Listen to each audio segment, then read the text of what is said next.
Good afternoon, and thank you for joining us for today's webinar honoring Veterans Day in the Classroom. My name is Noelle Wall. I'm the Director of Education at the Congressional Medal of Honor Society. And today I'm excited to talk to you about ways that you can use the Medal of Honor Character Development Program as a springboard for marking Veterans Day in the classroom with your students. For those of you joining us live, feel free to chat in questions. For those of you who are watching this as a recording, if your questions are not answered during the course of the webinar, then you can always send us an email at info@cmohedu.org to see if we can send you an answer that way. I am going to start today by going over the goals for the webinar. We are going to start by reviewing the Medal of Honor and the Character Development Program. We are going to investigate the history of Veterans Day and talk a little bit about what a veteran is. We're going to discuss lessons that you can use with your students, consider other ways that your school and community can honor veterans, and then finally, I'm going to demonstrate how you can access the materials, make sure that you leave today knowing how you can download everything that we've talked about and be ready to use it with your students. For many of you, this part may be a refresher, but the Medal of Honor Character Development Program is based on the values of courage, sacrifice, commitment, integrity, citizenship, and patriotism. And the lessons within the program are written by educators using the stories of Medal of Honor recipients and citizen heroes as a platform through which to discuss those values. Now, within the lesson, students are going to interact with primary sources. They're going to read, write, analyze text, discuss and debate with their peers, all while learning about history. Most importantly, to note on this slide, there's no cost for educators or their districts to use the program or any of the materials we're going to talk about today. Let's quickly review what the Medal of Honor is. You'll see on the slide here, and then on all of my other slides as well, images of the three different versions of the Medal of Honor. So on the left, you have the Army Medal, and the center, you have the medal worn by the Navy, Marines, and Coast Guard, and on the right, you see the Air Force Medal. The Medal of Honor is the highest military award given in the United States, given to those who go above and beyond, really who do more than would ever be expected of them. It is frequently involving an amount of sacrifice up to and including giving one's own life for others. Anything you want to find out about the Medal of Honor, you can do on our website. I will again give you all that information at the end of the webinar. There's so much more to learn. You can refer to some of our videos or refer back to our previous webinars if you want a little bit more information about what the Medal of Honor is. To date, there have been 3,517 recipients of the Medal of Honor given since it was signed into law in 1861. And today there's 66 living recipients of the Medal of Honor, and those individuals make up the Medal of Honor Society. I'm going to go over a few terms that we're going to be talking about during the course of the webinar today. Again, this is probably going to be a review for a number of you, but I do want to make sure that we're all on the same page. So a veteran is defined by the U.S. Department of Veterans Affairs as a person who served in the active military, naval, or air service and who was discharged or released therefrom under conditions other than dishonorable. So a veteran is someone who has completed their military service. Active duty indicates someone who is actively serving in the armed forces, and armed forces indicates the Army, Navy, Marine Corps, Air Force, and Coast Guard, including the reserve components of those branches. And when we are speaking about when we are speaking about service across all branches, we either use the term service members or use all the branch labels: soldier, sailor, airman, Marine, Coast Guardman. It's important to remember that not all veterans are soldiers, that it's important to refer to them by the branch in which they served. A few veterans statistics for you as we get started today. In total, 41 million individuals have served in the United States Armed Forces. And when you think about that number that I mentioned earlier about the Medal of Honor, you see how small the percentage is of those who have served. According to the Census Bureau, there are about 16 million U.S. veterans alive. That number is from 2022. and that represents about 6.4% of the population. And for reference, in 1980, about 18% of the population were veterans. If you look at projections, of course, that number will continue to decrease over time. I mentioned on the slide that the Gulf War veterans now outnumber the Vietnam veterans. That shifted in 2016. As you can imagine, that number will continue to shift. The percentages are fairly close for Gulf War and Vietnam veterans right now, but projections as we move into the future, the more current conflicts are going to outnumber the veterans from those earlier conflicts. 73% of living veterans today are over 50. And as of 2021, roughly 78% of veterans served in wartime, while the other 22% served during peacetime only. And of course, today we have an all-volunteer service, and that is one of the reasons that those numbers are going to decline, because that all-volunteer service did start in 1973. And so as we move forward, the numbers will decline as we lose the generation who was involved in service, World War II, Vietnam, Korea.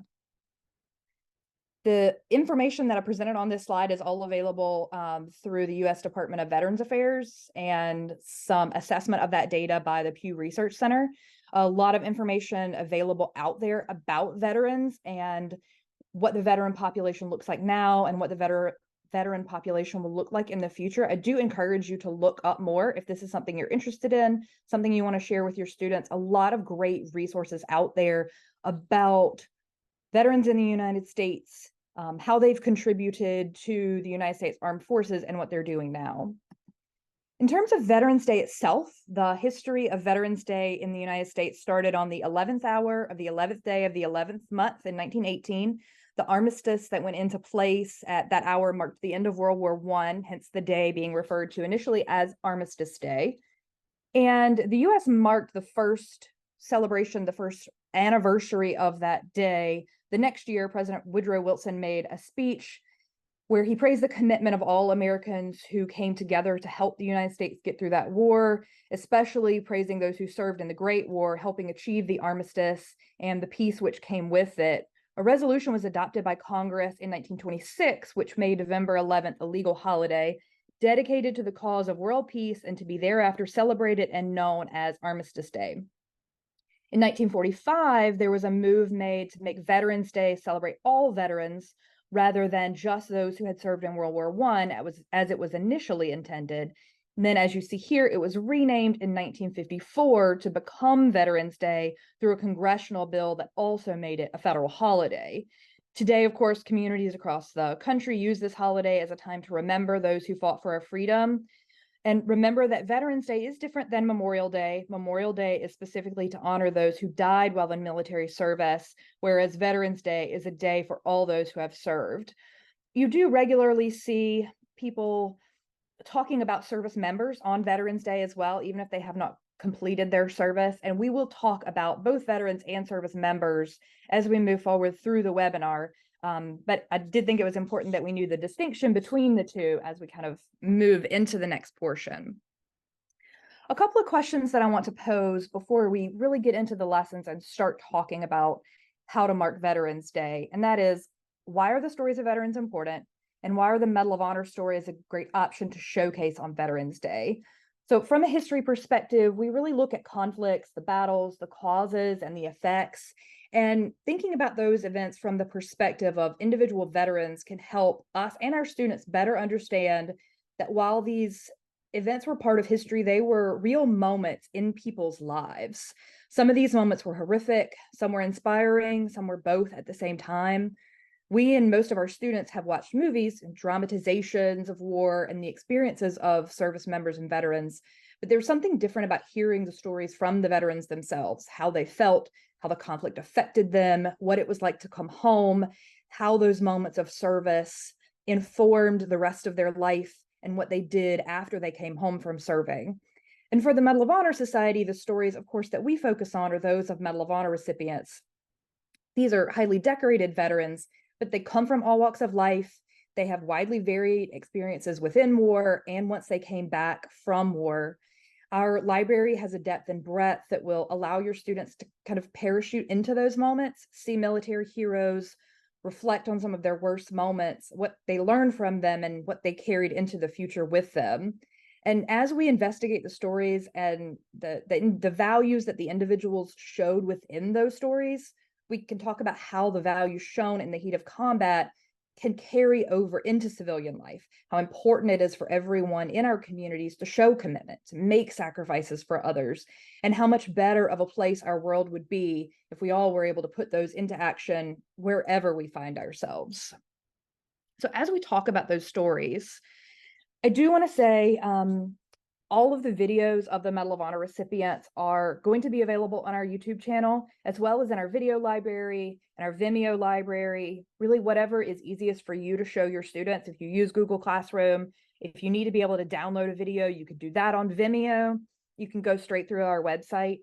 If you don't have time to do full lessons with your students or undertake a larger project like some of the ones we're going to discuss later, really suggest you find a video or two to watch with your students. A simple follow-up discussion about what these individuals sacrificed, how they showed commitment, can open up a larger conversation about the sacrifices that veterans made during their service. I want to take a moment to show you a part of living history.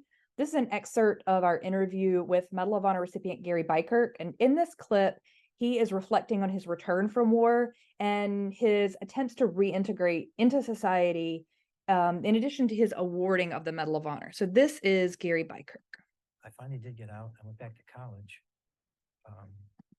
switched my major to pre-med because now I thought I was on a better career path, something that I really wanted. But it wasn't too long, maybe 3 or 4 months, 1971 college campuses were not the place to be for a military guy. And I got spit on, called a baby killer, and I just said, I can't take this. And so I packed my van and took off.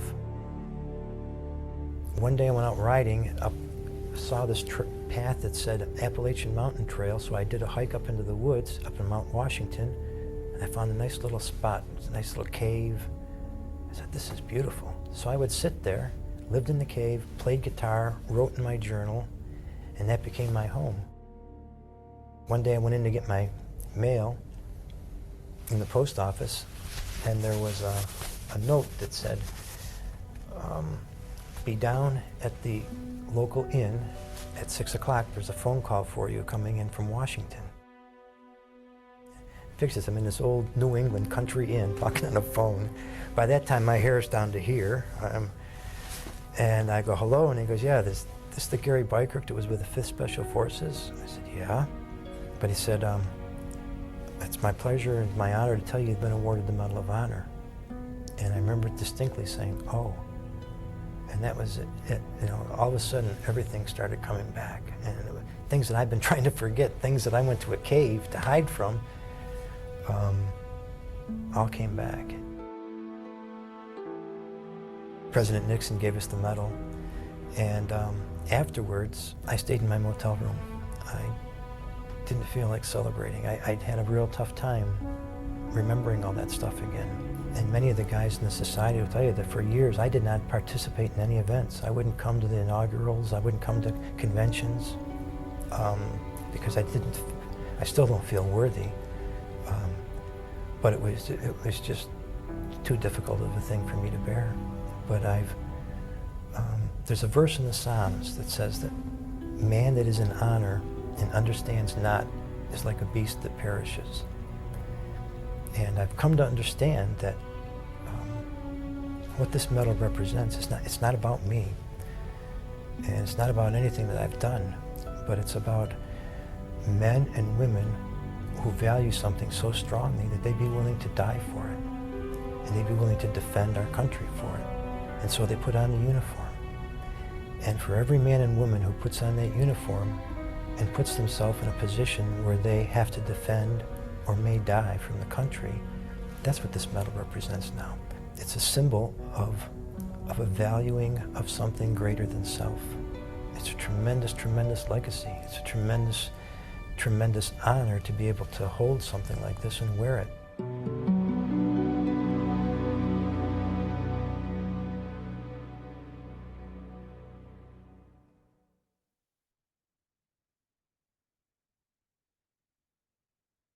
Now, as you can see in that video, Gary Bykirk really struggled upon his return, and his experience was mirrored in many veterans of his age group.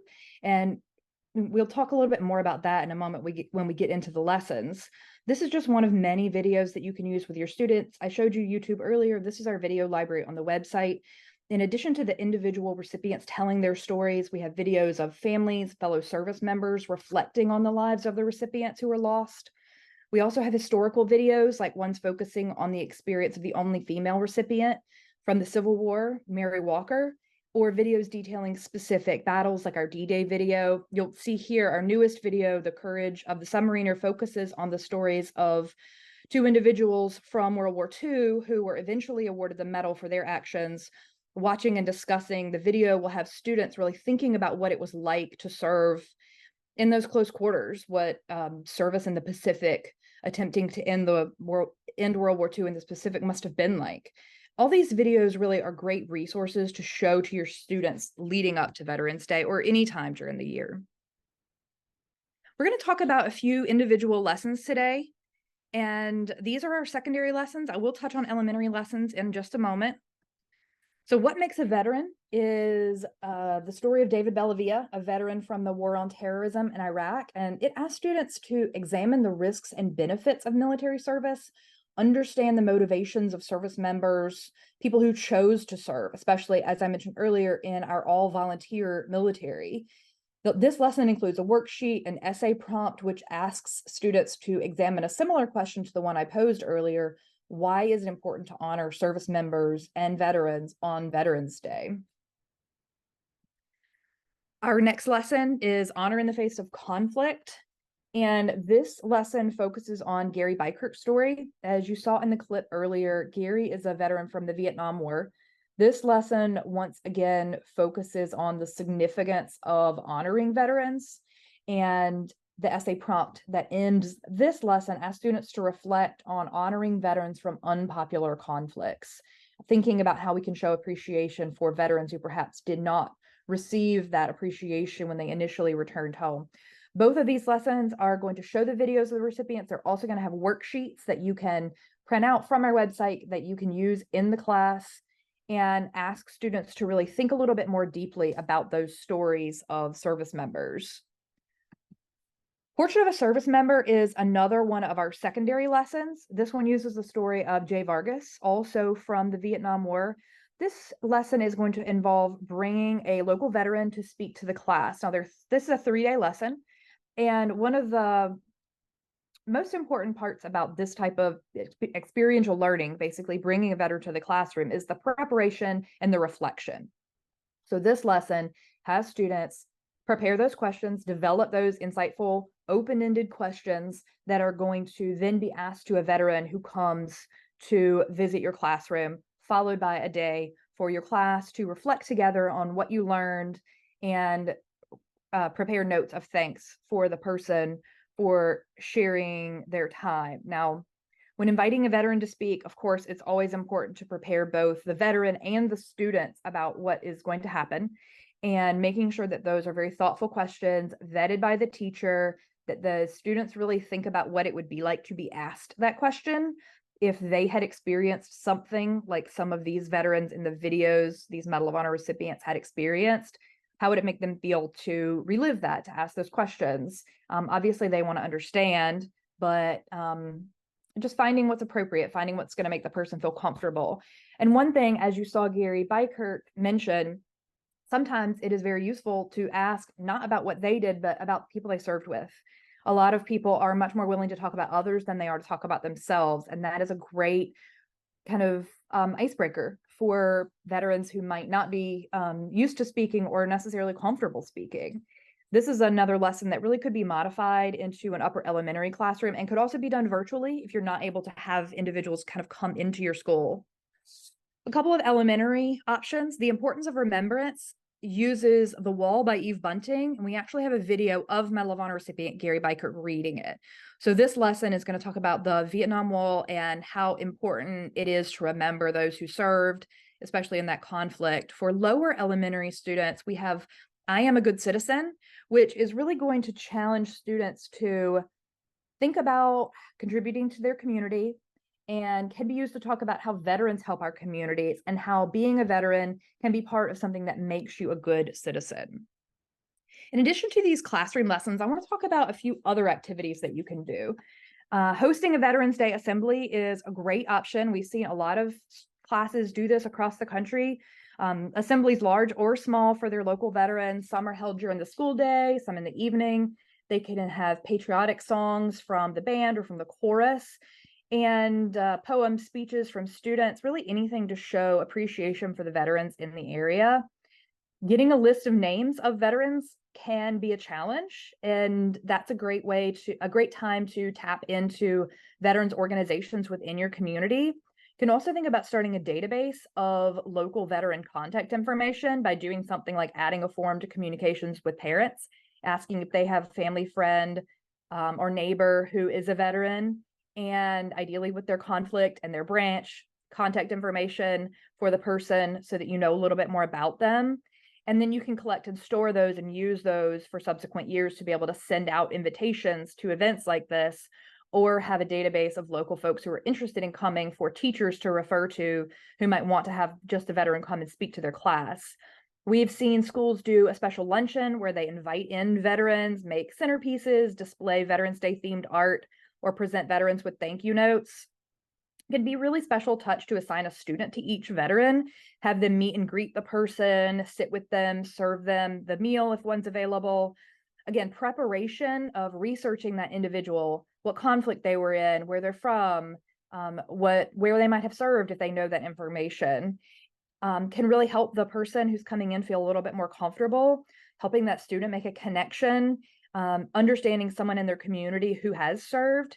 It's also a really beneficial exercise just for students to engage in small talk with adults. That can be a really big challenge. Like I mentioned earlier, always wanting to prepare students that veterans may not want to or be prepared to talk about their service, or there may be questions that they just aren't able to talk through. And asking students to understand that reliving those moments can be traumatic in some cases, ensuring that students are ready to be gracious, give them space, time to process, or to move on to a different subject, to talk about something else. Watching videos of veterans can be good preparation. Someone like Medal of Honor recipient Clarence Sasser gets very emotional in his video, can give students an idea of what it's like to recall something that you're both proud of because you helped someone and upset about because of what happened. If you're not able to have local veterans or service members come into your school, asking local businesses to display art or thank you notes written by your students, or doing some kind of patriotic assembly and recording it or streaming it for individuals who might want to watch is a great option as well. I do have a few community service projects listed out here. Create welcome home kits for transitioning veterans. This is a project that a lot of communities will engage in. Of course, in the veteran population, homelessness is a challenge, and a lot of organizations are trying to meet that challenge. And one of the things that they do is create these welcome home kits for when veterans are able to get housing to help them get on their feet. It can be cleaning supplies or food items. So the Elks Lodge is an organization that works extensively with this project. So reach out to your local Elks Lodge or other organizations and see if your students can do some kind of drive for materials for those kits.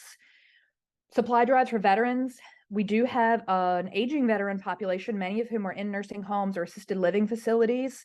This is a great way for you to reach out to those facilities in your area, find out what the veterans might need, and help your students find ways to meet that need.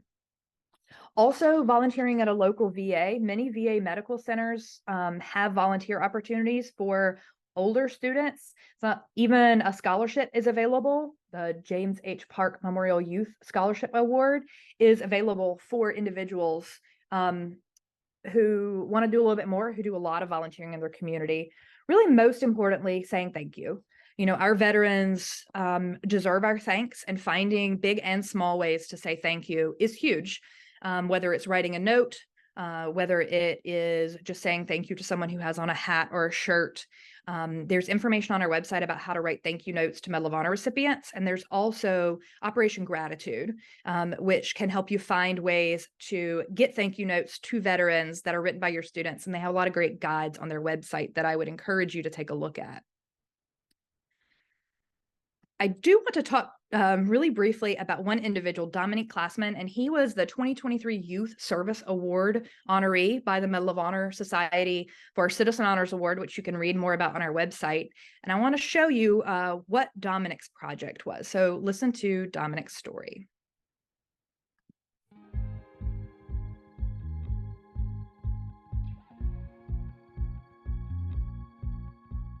Dominic, he's your regular average kid. I mean, he's fun to be around. He gets in trouble. He knocks things out of the park when he's doing stuff. He has drive, he has creative vision, and he has the ability to articulate his vision in order to gather support. I joined Boy Scouts probably about 6.5 years ago. It's definitely a lifetime experience. You can't experience it anywhere else. When a scout first enters the program, they really start with some of the more basic level things. The last rank, Eagle Scout, is all about communication, leadership.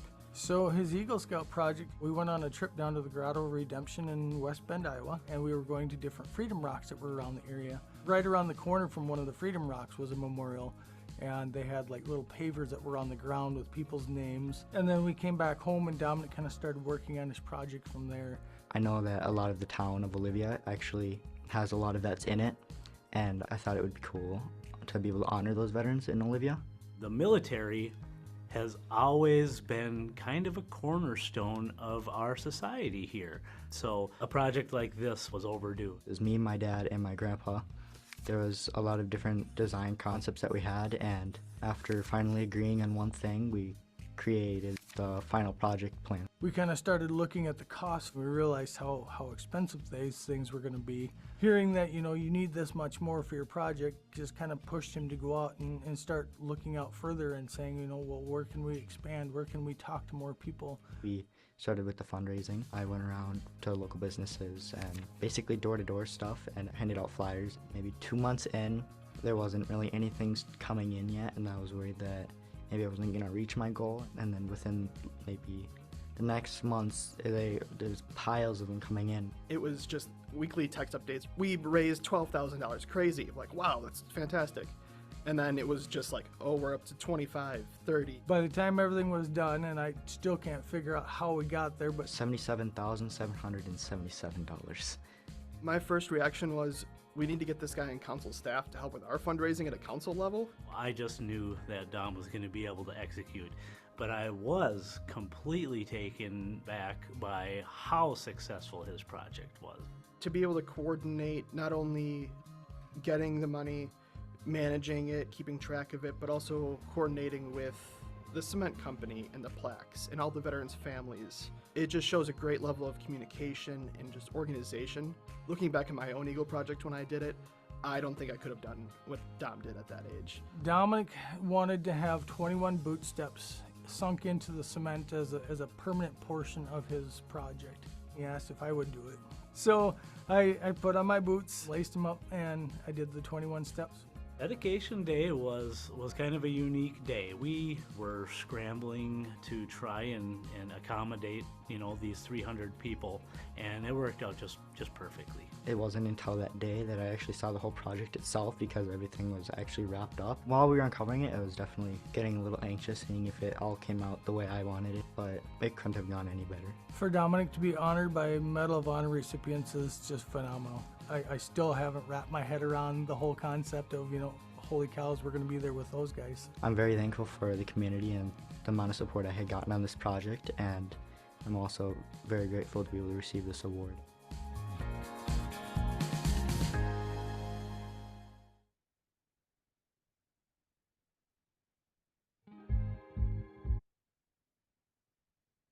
And as you can see, your students can do so much to honor veterans, both in and out of the classroom. Our final goal today as we wrap up is for me to ensure that you know where to get all of the materials of the Medal of Honor Character Development Program. You will find everything on our website, cmohs.org. This is our main homepage. You'll see here For Educators, which is where you're going to click. If you click on blog, you'll find Veterans Day in the Classroom blog, which will give you all the information, all the links that we talked about today. If you click on For Educators, it will take you here to our page where you will find all of the lessons. You can create an account. You can log in once you get to this page. If you don't have one, down here at the bottom where it says sign up now, that's where you want to go. And then on the actual lesson page, you can search or you can filter by term, like Veterans Day. You can find all the lessons by clicking on that. If you feel like you want a little bit more help before you start diving into the lessons, you can take our online training. It is completely free. It takes about 2.5 hours, and that is available on our website under For Educators. Just click on training. You can find all of that information. Again, you'll use the same login for that as you do to access the lessons. This is what that online training is going to look like. And thank you to our sponsors for funding our program, for making events like this possible, the Arthur M. Blank Family Foundation, Delta Airlines, American Airlines, and so many others who support the work we do and make all of this possible. And as we wrap up today, I really just want to encourage you that whatever you do to honor veterans and service members in your community is a great step. No matter how big or how small, helping your students have empathy for veterans and service members, think more deeply about how challenging it is to defend our country and come home from defending our country, how the values and skills that people learned in the service have served them and continue to serve our communities after they do come home. I appreciate you taking the time to be here with us today. I'm looking forward to seeing what you and your students accomplish together. Please feel free to tag us on social media in any posts about Veterans Day lessons you do or projects that you complete within your community. We would love to see what you're doing. Again, thank you for joining us today, and I look forward to seeing you on a future webinar.